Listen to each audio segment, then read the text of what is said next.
I am so glad you convinced me that the family car should be the Defender 110. It is so beautiful inside, it's so comfortable, and it just feels indestructible. Yes, it really is. I've been waiting a long time for the new model to come out. The Defender 110, I'm telling you, it's my favorite car of all times. It's my third one. You know, I have stories of going off-road. The guy managed the group. He was like, what are you doing in this beautiful car? I'm like, I'm going off-road. He's like, are you sure? Because you can use one of ours. And then they look like Mad Max cars. I'm like, no, we're going to do this. And he was shocked. Wow.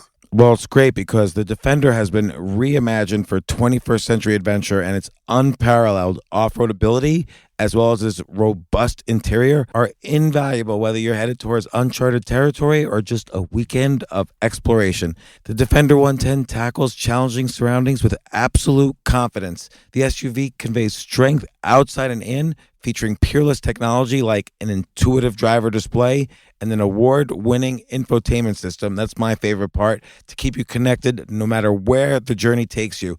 Adventure is unique to everyone, and so is the Defender. Choose from the two-door Defender 90, the four-door Defender 110, or the larger Defender 130 with the ability to seat up to 8 passengers.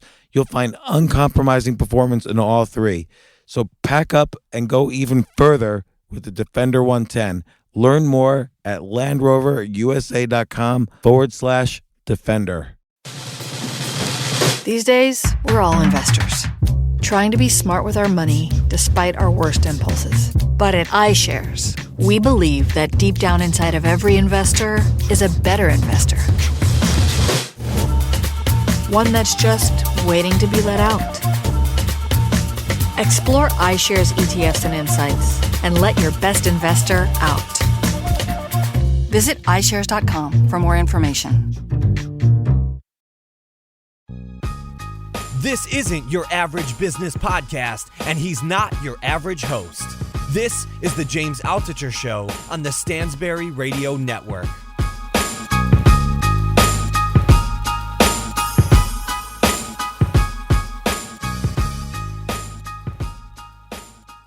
This is James Altucher, and I'm really excited to be here with Jim Luceno. Jim, how are you doing? I'm doing fine. How are you doing? Good. You know, Jim, I bet you most people don't know who you are, and yet you've had an amazingly successful writing career. Altogether, how many novels have you written? I counted at least 30. Yeah, probably in the. I measure them by the foot, actually. So a couple of feet worth. And then, but you know, a lot of those were, adaptations of different projects, like the Robotech books. There were 22 books that my friend and I adapted. So not all of them are what you might call original novels. Yeah, but that's okay. I think, every novelist comes to the career from a different point, from a different area of their life. And so you came at it through that area. But how many Star Wars related novels, like novels that weren't adaptations but were like in the Star Wars universe, did you do? I counted about 12 of those. No, I think it's closer to 9. But I've also done a couple of what in the Star Wars franchise are called nonfiction Star Wars. Like for DK Publishing, I did sort of an inside the world of Star Wars, and I did a book related to Revenge of the Sith that just gave background material that weren't actually novels. You joke, but Star Wars is a true movie, right? It's a galaxy a long time ago. Yeah, I mean, there's not a day passes when there aren't references to Star Wars somewhere. I mean, it must be the most culturally, like my entire generation has been, and probably before and after several generations, has been affected by Star Wars. And the fact that there's going to be a new one released next year means this is just going to continue for decades. Yeah, I mean, every night on Jon Stewart, he cracks some Star Wars related reference. And I mean, I think there's actually a nonfiction book that's been published recently that deals with the phenomenon of Star Wars, how it's sort of infiltrated so many aspects of contemporary culture. Well, It's funny because I'll even tell you in the context of, and I want to get to the beginnings of your writing career and your personal story and how it came up, but I'll tell you just a little story.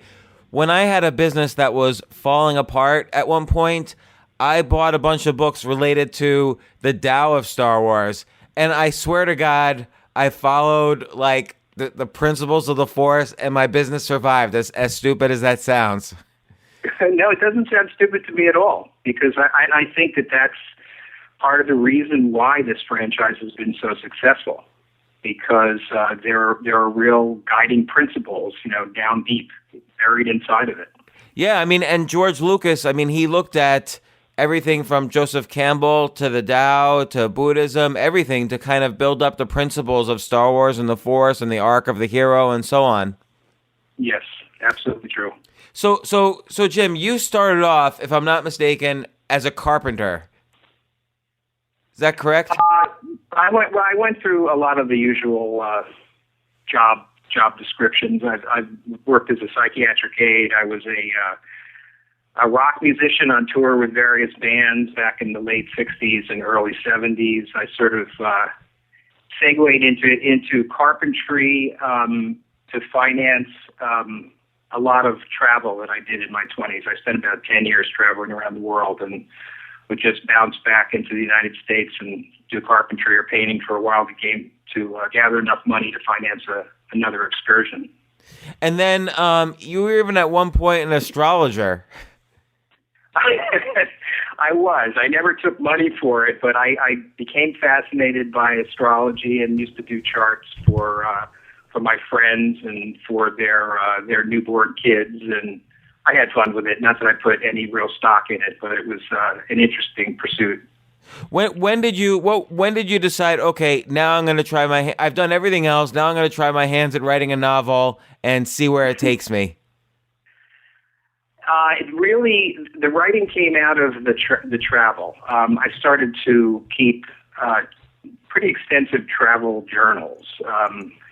I just was fascinated by the people that I would encounter on the road. I was, of course, taken with all the places that I stumbled into or onto. And a couple of my close friends were actually pursuing writing careers. And over the years, I thought, well, maybe there's a story in some of the adventures that I've either heard about or had.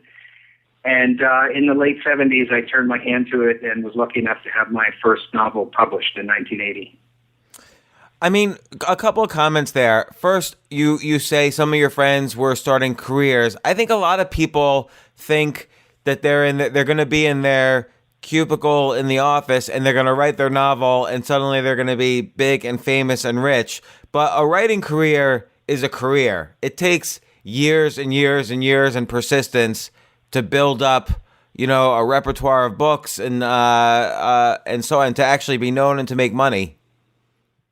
Like, did you make money on your first book? Work. I mean, I garnered all the usual, rejection slips and, revised that first novel probably 10 times over the course of 2 years before it was finally purchased by Ballantine Books. You do have to really work at it, and sometimes hard work isn't even enough. I know some very, very talented writers whose novels have not been able to be marketed. Why is that, you think? Well, I think that, the problem is that a lot of it is market-driven, and if you write a book that can't be easily categorized or a publisher thinks is not going to attract a wide audience, the publisher's just not going to risk buying it and spending all the money it takes to promote it. I think it's much more difficult now than it was when I was coming up in the late 70s, early 80s. Now everyone is in search of an instant bestseller, and it's very difficult for first-time writers to break in. Fortunately, there is a lot of e-publishing now and a lot of great stuff on the internet, so at least people have an outlet. Why do you think people feel now so entitled to have like a bestseller on their first book? I think that spans, not only confined to writing. I think that people want to succeed out of the box right now. I don't know why. There's the idea of apprenticeship has sort of been pushed aside, and people want to find the immediate terrific job, or the one that's going to pay the most money, or they're going to succeed in their first film. The first song they write is going to break all box office records or whatever. So I think I don't know what it is. I think it's somewhat generational, but I have no real explanation for it. And I think what was very fortunate for you is that your books were able to piggyback on top of these enormous marketing platforms, like let's say Robotech or Star Wars or whatever. And so you had the benefit of that whole infrastructure, billions of dollars worth of infrastructure behind you. Yeah, I mean that's for some writers that's a hard choice. I mean, I think that there's a lot of writers, who consider themselves serious writers, and I'll put that in quotes, who are sort of disparaging of people who work for hire, who decide to go into franchise. I mean, I wrote probably a dozen novels of my own before I finally sort of entered the world of Robotech. That was the first time that I had done any adaptation work. But when I found that, I sort of had some kind of strange skill set that worked for these large universes, I just stuck with it. And, that's what happened with Star Wars. When Star Wars came up, I've been writing in Star Wars for more than 12 years now. Yeah, and it's not like... So I've read some of these novels, and I've just been reading Darth Plagueis, which came out in 2012. You have the book I'm going to mention in another intro. You have Tarkin coming out November 4th about Grand Moff Tarkin. But I noticed in Darth Plagueis, this is a very literary book, actually. It's not, even though it's within using the characters of Star Wars, you could see your own imprint on it, and you're making a lot of decisions that I'm assuming are your own and not necessarily dictated to you by some Star Wars Bible that you have to follow. No, in fact, there's been very little dictating at all. I've been some novels have been pitched to me, some ideas have been pitched to me, and some novels I've brought to the table in the Star Wars franchise. But I've had free reign to write the novels in the way I see fit. So I am trying to write adult Star Wars. So I don't try and tailor my language or the plots to any particular age group. I know that the readership is broad. I get letters from 10-year-olds and I get letters from 60-year-olds. So I just write the novels the way I would in any piece of fiction that I worked on. Well, I notice it's these are not easy to read novels in the sense that you might mention 50 planets, hundreds of characters, all the characteristics of, dozens of different species, and then we're kind of crisscrossing lots of different plot lines. And it does remind me of, and I saw in an interview, you mentioned one of your influences is Thomas Pynchon. It does remind me of that almost dense style where, you're dealing with a galaxy here. So galaxies aren't simple. Just like he would deal with these enormously dense, complicated plots, the actual style of the writing has to be equally, dense and kind of, complicated. And that's what's happening in your books, I notice. I've tried to make that galaxy far, far away as real as possible. I have been criticized for using, too many references. Those books are very difficult to get into. In fact, if you're not a Star Wars fan, I've had, a lot of friends say, I tried to read your book and I gave up after the second page. Does that suck when someone says that? No, because I totally get it. Because these books are set in an alternate universe, and if you haven't, there's no easy entry point. So now, 20 years of publishing, you've got to come to these books with a little bit of knowledge of the universe. We're all trying to make an attempt now to simplify it a bit, to make these books and some of these side projects a little bit more accessible to new readers. But there's a really hardcore fan base that will call me on every mistake. So I've got to be very careful, and I try to write. I try to write a little bit to that fan base. I want the ones who've been loyal readers to really get the most that they can out of the books.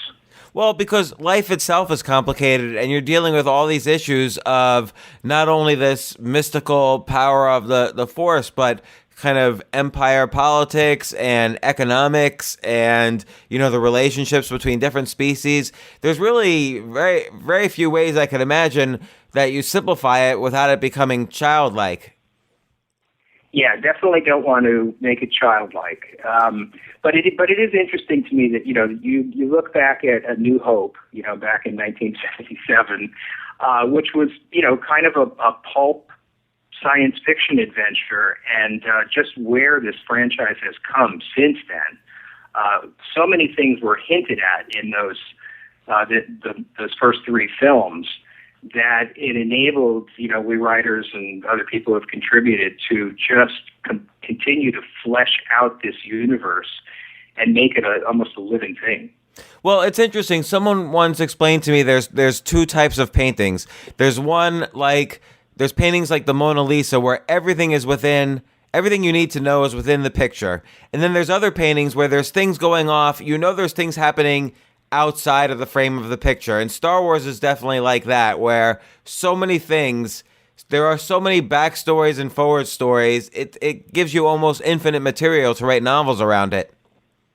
It's really true. I mean, there's so many lines, even in that first film, that make you wonder, what is the Kessel Run? And what are these, Corellian ships? And just all the throwaway lines open up all kinds of speculation. So I really, think that Lucas was masterful in creating that film the way he did. He had all this backstory, but he sort of trimmed it away to give us the adventure, but hinted that it's taking place in an enormous sphere. Well, and one of the most critical backstories you deal with in your next novel, Tarkin.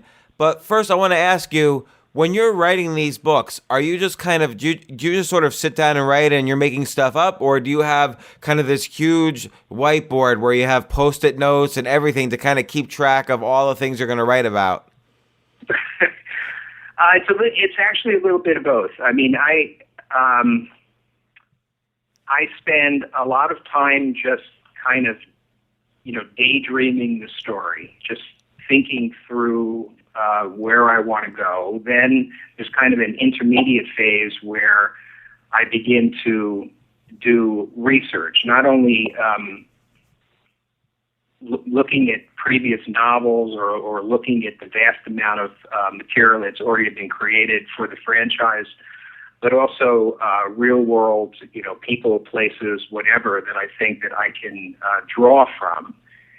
And then I've gotten in the habit of just walking around with the story. I don't really sit down and write a word until I know the story backwards and forwards. I can tell it to myself. I can hear all the dialogue. I feel like I know the characters, and then I'll actually sit in front of the word processor and get going. So there might be months where you're not writing at all. You're just thinking and researching. Yeah, exactly. And do you feel, though, that several-month break reduces your writing skills? Like you have to get back into it a little bit? It's funny. I mean, even after all these years, every book is like the first book. There's always that period in the first couple of weeks of writing where I'm going, I don't know how to do this. I can't remember how to do this. But that's where the sweat comes into it. You just have to stick with it and break through that initial period of uncertainty, and then you remember, oh yeah, I know that chord. I remember how to do that. So it gets easier and easier once you get into it. And then do you write every day after that? Like, do you have kind of a goal for yourself, 1,000 words a day or 10 pages a day? No, I'm not that much of a stickler, but I am a kind of monomaniac when I get into a book. I mean, it's with me like a low grade fever. Wherever I am, whatever I'm doing, I'm sort of in the book. I write in the afternoon. I don't wake up and jump right into it. I get my day going with other things, and then I'll usually devote the afternoon to writing. And if I do 1,000 words that I'm content with, that's fine. If it's a great day and I turn out 4,000 words, that's a blessing. But I just stick with it. The thing about writing these books is I usually don't have a long time to sit with them, which I lament, really. Like with Dark Plagueis, because of the way that book developed and all sorts of different events that surround it, I had several years to spend with that book. Right, because first they canceled it. Yeah, and that's a whole side story that we can talk about. But generally, I have about a year to I've got to think through. I've got to meet with people at Lucasfilm. We discuss certain aspects of the story. Then I've got to sit down and create the story. It has to be submitted in outline form to Lucasfilm, so we all are literally on the same page about where the story is going. And then I do my little daydreaming and research, and then I write furiously to meet a deadline. And it's really not for everybody. You've really got to, that deadline thing is not for every writer. And then every step of the way, are they trying to say, okay, this fits within the Star Wars universe, or this doesn't fit within the Star Wars universe, so you can't say that? No, not at all. Generally speaking, once we've talked about the project, then it's up to me to create an outline. And once that outline has been looked at and accepted, then I'm on my own. They don't come back, and there is a little bit of editing that goes on. After the manuscript is submitted. There may be things that they want me to change. There may be things they want maybe additional scenes or to include a character that I hadn't thought about. But really, there's very little in the way of intervention of that sort. Well, there's so many things I want to kind of like, you keep giving me things I want to veer off to, but I want to reel it back a little bit. You mentioned you went to that first episode of Star Wars in 1977, A New Hope, with a friend of yours. It was the first Star Wars movie. The friend was Brian Daley, correct? Who wrote many of the original post-Star Wars novels about Han Solo. That's right. Brian and I were very close friends. He's one of the people that I was sort of referenced when I said friends were working on novels, because Brian was working on his first fantasy novel at that point. We knew very little about Star Wars going in, but we just were both just blown away by what we experienced. And Brian, ironically, Brian would go on to be the person who really did the first tie-in novels. He wrote 3 Han Solo novels back in the late 70s. Could you guys have imagined? Could you guys have imagined when you went to that first Star Wars movie that you would be so involved in the Star Wars universe in the decades to come? Well, I never gave it a thought, because at that point in my writing, I was writing mass market. I wasn't a science fiction writer, and I had no interest in writing science fiction. But Brian, just a hardcore comic book fan, just had read every science fiction novel from when he was 9 years old. I mean, it's just totally involved in it. It was a dream come true for him, and it was very interesting for me to act as kind of a sounding board for his ideas when he was writing the Han Solo trilogy. because it sort of kept me very close to Star Wars, and also was very instructive in terms of seeing how Brian worked as a writer. It was very interesting. I mean, I knew that Darth Vader was Luke's father long before most people did, because Brian was told that. That's really interesting. Imagine me, as I remember literally, I think it was 7th or 8th grade, when Darth Vader reveals he's Luke's father, and I'm thinking to myself, first I was thinking to myself, oh my God, and then I'm thinking to myself the worst feeling, which is that now I'm going to have to wait years to find out what happens next. That was just horrible. Right, but that's the brilliance, right? That's before you could just, marathon watch every episode of a TV show or anything like that. You had to wait. I feel like George Lucas was cruel to like millions of 13-year-olds who just needed to know. So yeah, but he never knew whether he was as shocked as anybody that the first film succeeded in the way he did. It could have been a one-off, but it just he hit the right notes, and it was all gold from then on. So let's say again, so many different questions. Like right now, the next Star Wars movie is coming out in I guess 2015. They're already starting to shoot it. They've already been planning out the sets and the actors and so on. I assume the movie's either written or mostly written. How is this going to affect kind of the continuity of the post-Star Wars universe, a lot of which you either oversaw or wrote with the new Jedi Order? Like, from what I understand, in this next movie, Luke Skywalker comes back after a 30-year disappearance, but you have him in the new Jedi Order all around there 20 years later, 26 years later. Right. Well, first of all, I know nothing about the new movie. But damn. I have high hopes for it. I think that we're left with the same sort of situation that fans of Star Trek are left for, with one difference. The new Star Trek movies are literally an alternate universe, so they can go where they want without being in real conflict with the existing continuity. So with Star Wars, I think just going to have the same sort of mindset that there are two parallel universes here, and it's up to the fans, I think, to decide how they're going to work through that. I try not to think too much because I give myself a headache.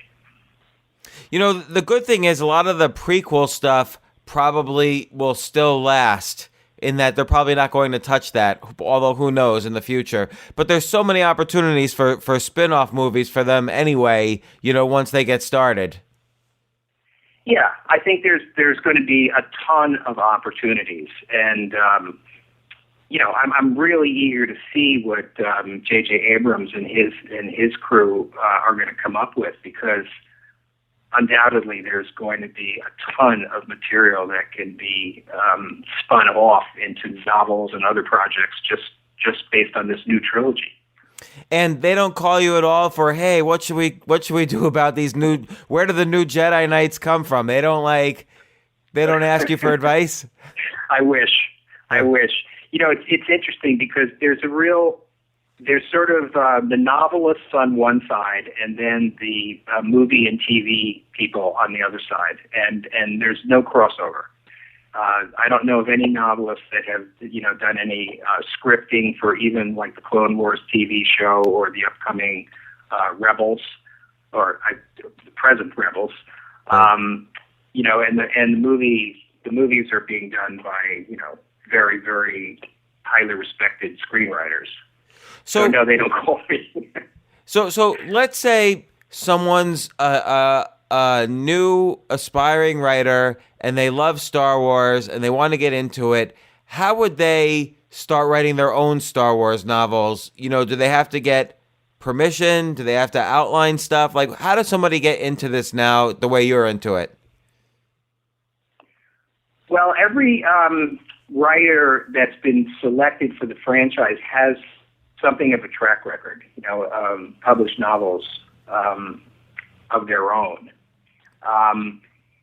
this is a licensed property, so you either have to write fan fiction, which you can publish online. There's plenty of sites for that. But to work in the franchise, you've got to have some novels, under your belt. You've got to have a track record of some sort, and then I guess you could appeal to your agent to get your agent to let the people at Lucasfilm know that you'd be interested, or the people at Del Rey know that you're interested in writing. But a lot of the writers have been chosen, rather than come to Star Wars. So they've been kind of handpicked by Del Rey and Lucasfilm.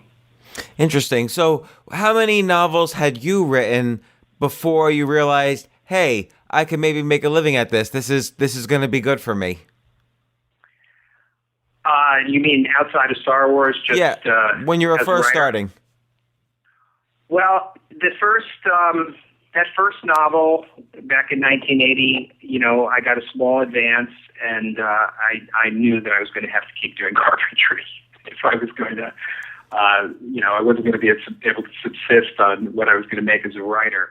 Things changed for me in the early 80s, or I guess in the mid 80s, when there was a television animated TV show on called Adventures of the Galaxy Rangers, and my friend Brian Daly, was intimately involved with the series and was writing scripts for it, and he convinced me to submit a script for the show, and that script was purchased, and then I went on to write 7 scripts for the show, and it was a nice payday. And right up the heels of that, because Brian and I had worked closely together on Galaxy Rangers, came Robotech, and the notion of adapting this then very popular anime into a series of novels. So that kept me busy for the next couple of years without having to go back to carpentry. And from then on, it was just, I was able to survive as a writer. I had my own works, and then, 2000 came along, I got into Star Wars, and it's been good ever since. It shows the importance of 2 things. One is, there's this saying, you're the average of the 5 people you keep closest around you. So clearly you and Brian Daly were supporting each other in kind of in career-wise and helping each other. And this is a critical thing. Like you can't do it on your own. Everybody needs kind of a scene to grow up in. Like you see with the Beatniks, for instance, Jack Kerouac, Allen Ginsberg, William Burroughs, they sort of grew up together. And you and Brian Daly sort of grew up in fantasy and science fiction together. Yeah, I absolutely believe that. I really believe that, if you are lucky enough to fall into a crew of like-minded people, that you have a much greater chance. I've seen it in music. I've certainly seen it in writing. I've seen it among painters, artists that I know. This is very important because you have that support network. I mean, even fledgling comics, stand-up comics talk about this, how it's really important to be with a like-minded group. Sure. Otherwise, you're an outlier. You're out there on your own, struggling with no feedback, with no sense of how to go about doing these things. And, then there's always, connections that occur. It's interesting. There's a brand new book by Walter Isaacson called The Innovators, and it's about essentially the history of computers and computing. And he makes a very clear distinction between the guys who all worked together to create the first computer and then guys who were off in Iowa trying to create a computer, but they didn't have their scene or their people to work with, and they had very different results. And it was the people who worked as a group and even gave each other credit that rose up the highest. Yeah, that's absolutely true. I've never participated in any writers' groups. They probably serve, a similar function, although it's not like you're among your friends and watching your friends either succeed or fail. and supporting each other. There, it's more critical analysis of your work and things of that nature, more sort of academic. But I do believe that if you're going to pursue any art or even computer science or anything like that, that being among the right group of people is going to be beneficial. And then the other thing you brought up, essentially, without bringing it up, is persistence. Like you said, after your first novel and your first advance, you had to get back to carpentry. And maybe that happened after the second novel or the third novel. But, not many people write 5 novels or 10 novels before they say, oh, okay, this is the way I'm going to go. Like, what kept you persistent, other than, of course, a love for it? I think that's it, really. It was just a passion, a desire to tell stories. I grew up loving books, loving, movies and all sorts of adventurous stories, and wanted to be able to contribute in any way that I could. But you do need persistence. I just read this great biographical piece on Elmore Leonard. And he's another example of someone who just stuck with it. He was working in advertising and he was writing these westerns, and not making a lot of money, but he loved doing it. And then eventually turned to these these great crime caper books that have turned him into an icon. Yeah, he's considered maybe the best. And years before he succeeded. Yeah, he's maybe now considered the best crime novelist ever. He is for my money. So I want to geek out a little bit and talk about your next book, which is called Tarkin, and it's about Grand Moff Tarkin, so just to remind people, he's the guy who was kind of commandeering the construction of the Death Star in the very first movie, Star Wars, and he basically dies when Luke Skywalker, comes out of nowhere from Darth Vader's point of view and destroys the Death Star. So what made you decide to take this character and make a novel out of him? Well, he grew more interesting to me as the other when the film that followed came out, because in the first film that Vader was a powerful force, but you don't really understand just how powerful Vader is until you get into Empire Strikes Back and the third film. But and so here's Tarkin in the first movie, who literally seems to be the one holding Vader's leash, and I kept thinking, who is this guy that he has command of the Empire's most powerful weapon? And he's not intimidated at all by the Dark Lord of the Sith. So when the chance came to explore his character, I jumped at it. Well, to me, and to maybe many Star Wars fans, I don't know, to me, it almost seemed like a later contradiction or mistake. When you realize how important and powerful Darth Vader is, it almost seems like they made a mistake in Star Wars by having this kind of normal guy, Tarkin. He's the one who tells Vader to stop when Vader's, choking one of the guys over there. So, right. so you think later on, well, why did that guy have that power? Was that a mistake? Exactly. That's what Tarkin. That's what the novel explores. The novel really explores their early relationship, and how it is that they seem to be on parity. So it seems like what you're doing with the novel is you're almost kind of stitching up the mistake. But do you think George Lucas initially made a mistake by having Tarkin almost have more power than Vader in the beginning there? Well, I don't think he had necessarily more power. We didn't really know, and I'm not sure George Lucas even knew how the Empire actually functioned. I think that those first 3 movies were very organic in the sense that, George had a lot of stuff planned, but if he came upon a better idea, what he thought was a better idea, he changed what he had So I think that The whole brother-sister thing, for instance. yeah. When you read the early scripts, you see that he did it. He monkeyed with things all the time. He changed things as he went along. I think there were things that he discovered in the second movie. I mean, if he'd had the time to go back and change something in the first, he might have. But they were an ongoing process. So I don't think it was a contradiction to have Tarkin seeing the leader of the two of them. I mean, I felt that they were sort of on the same ground, but they had different job descriptions, as it were. Right. Interesting. Vader was kind of the Empire's terror weapon, and Tarkin was the commander of this massive battle fortress.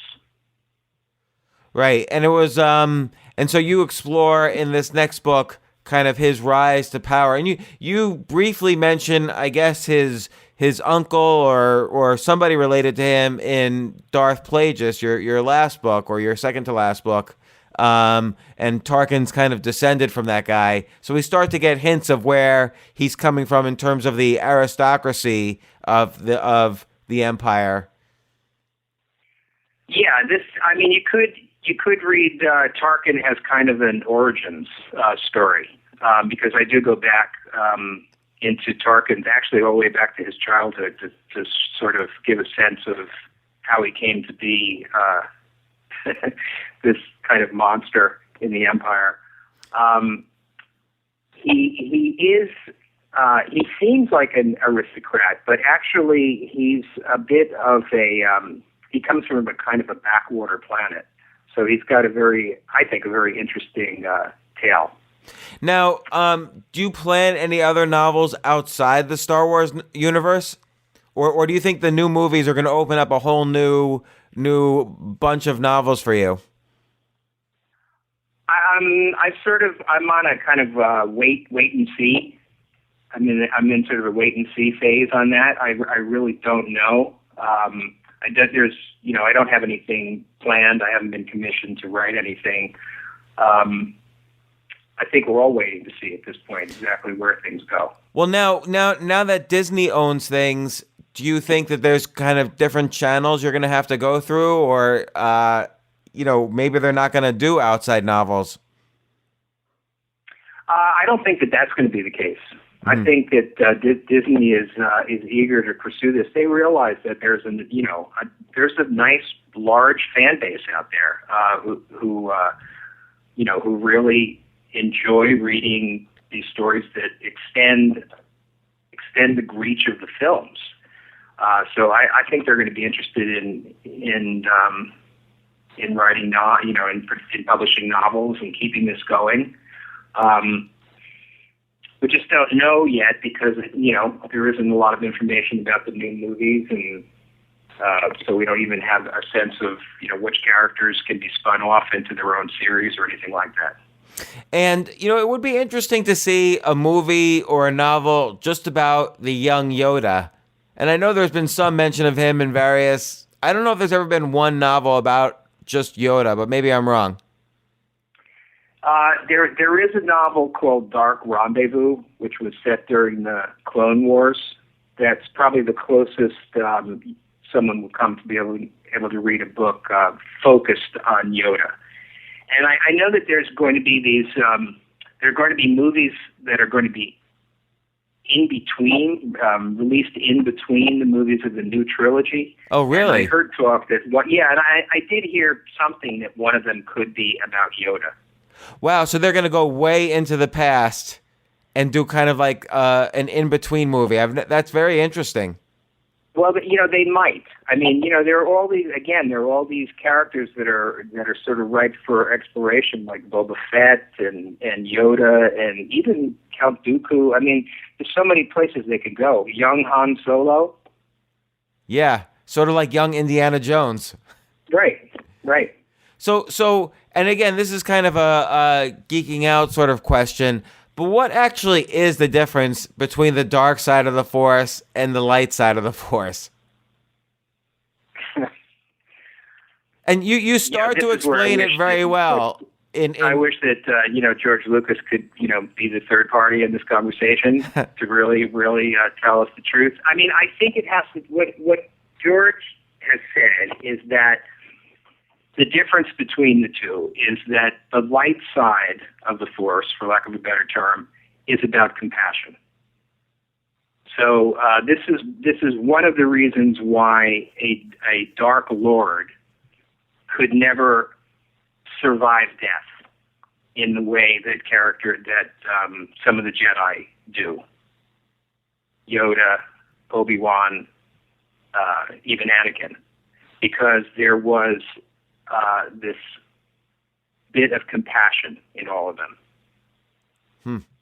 But then, in Darth Plagueis, you mentioned also they're trying to explain, the Sith Lords are trying to explain the differences, and you suggest that the light side is more about kind of submission to the flow of the Force, almost like a Taoist sort of approach, whereas the Sith Lords are trying to enhance their abilities to control this universal power. Yeah, exactly. Yeah, I mean, it is very Taoist in that sense. Feeling the Force and being in tune with the Force is the light side. Trying to manipulate the Force for your own ends will take you to the dark side. And what do you think, why do you think George Lucas sold the franchise to Disney? I mean, I know it was a lot of money, but it was about $4 billion, which I'm just assuming the very next movie is going to bring in $4 billion. So it's sort of like he gave up on a lot of upside here. Yeah, I don't really know. I mean, it seems like I think it was, I think something like this is so all-encompassing that it's hard to, I think he felt perhaps that he couldn't move on unless he did this. There are many other things that George Lucas is interested in pursuing. And he kind of, like The Godfather, kept getting dragged back into Star Wars with the Clone Wars and, with Rebels and everything else. And I think maybe some of it was just, I need to just divorce myself from this so that I can attend to some other of my interests. I mean, I'm just totally speculating. I have no idea why he did it. I mean, the other possibility is he just got sick of all the criticism that was swirling around the prequels, which not everybody appreciated. I like the prequels, actually. I'm a fan of the prequels. Because I think it got much more into the Force aspects. Yeah, I like them too. But there was a lot of criticism. All that stuff swirling around. Jar Jar Binks and the rest of it. But I really don't think that it was that he was forced out because of criticism. I think that he just wanted to move on to other things in his life. Now, the one area where I've seen you critical of the prequels is in the midichlorians, or however you pronounce it, as being kind of these cellular organisms that determine how much force power someone has. But I think you kind of, in your novels, kind of explain it away in a good way, that they're just kind of translating the force as opposed to being the source of the force. Yeah, they're sort of, the way I like to think of them is they're sort of these envoys to the Force. The more midichlorians that one has, the more easily it is for someone to access the Force. They're like, angels to God or something like that. But I mean, the problem that a lot of fans have with this idea is it's just sort of the idea of midichlorians steals a little bit of the magic away from the Force. It makes it, there's too much sort of science all of a sudden, as an underpinning for the Force. I think there's a lot of things that Star Wars fans really don't want to know, that they really want to leave mysterious. I was just reading before before our phone call here, I was reading about all the jokes that are circulating about the revelation of Palpatine's first name, which happens in Tarkin. Yeah, So, he's like Sheev, right? yes, and so some things you have to wonder. Well, maybe that should have been kept a secret. But my first impression when I heard that name was that's really a curious choice. It was a curious choice on George's part, and that's certainly he had that name for a long time, and it wasn't that he wasn't going to reveal it. In fact, there was a live action television show in which that name that would have been revealed. But the more I started to look at the name, the more I realized, well, this is George just playing a little bit on Sanskrit and Palpatine coming from Naboo. A lot of the names there sort of have a Sanskrit or Hindi origin, even Padme. So I started to warm to it. I don't have a problem with it that a lot of people seem to be having. Yeah, it's interesting because I guess you could say it's related to Shiva, the god of destruction in Hindu. Yeah, there's that. There's also the idea of it's very close to Sheev, Sheave, which means sort of to gather together or collect in one place. There's also the closeness to Shiv, a prison weapon. So I think it can work on a lot of levels. I think it'll just take time for the hardcore fans to kind of get used to the fact that it is now canon. Well, so Jim, Tarkin is coming out November 4th. I'm assuming they're going to have a great marketing plan for it. I'm really looking forward to reading it. I've been enjoying all of your other books. I hope you keep writing Star Wars novels even after the new movies come out.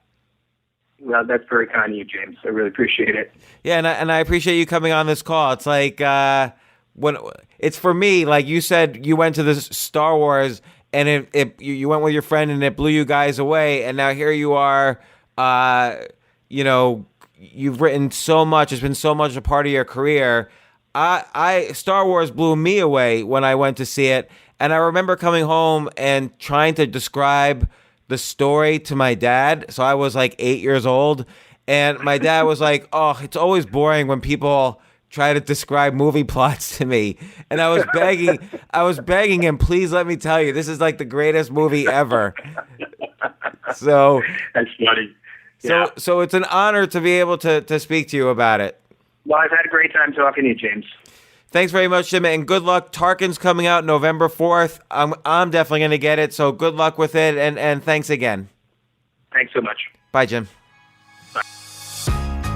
For more from James, check out The James Altucher Show on the Stansberry Radio Network at stansberryradio.com and get yourself on the free insiders list today.